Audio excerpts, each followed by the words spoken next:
A math professor at MIT gave his students a difficult problem to solve. It took his team 2 years to solve it, but a janitor at the school solved it in just 2 minutes. At first, the professor thought the janitor was messing around, but upon closer inspection, he realized that the janitor's answer was completely correct. However, when the professor tried to find the janitor, he had already been arrested for assaulting a police officer and was representing himself in court.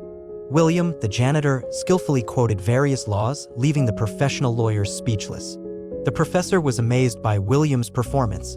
However, the judge did not sympathize with William, understanding that he had a difficult childhood being abused in foster family, but assaulting an officer was crossing the line.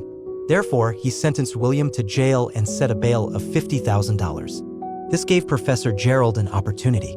He believed that William was a mathematical genius rarely seen in a century. He offered to pay the bail for William, but under the condition that William had to assist him in solving a mathematical problem and see a psychologist once a week. Helping with the math problem was not a problem for William, as it was a piece of cake for him. However, seeing a psychologist was challenging for him. Nevertheless, it was better than going to jail, so William agreed to the professor's conditions.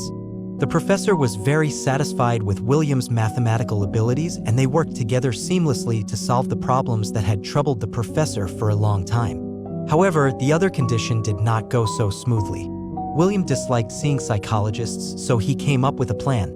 Before seeing each psychologist, he would read their books to learn about them and use the knowledge to drive them crazy. In the process of hypnosis, he even sang loudly to mock the doctor. William successfully drove away all the psychologists that the professor had arranged for him. The professor had no choice but to ask his old friend Sean to provide psychological counseling for William. Just like before, William closed himself off and tried his best to refuse to answer Sean's questions. He had read many books and considered the books on Sean's shelf as rubbish. Sean just went along with it and didn't say anything.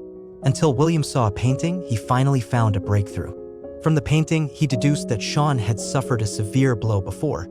He guessed that Sean had been abandoned by a woman.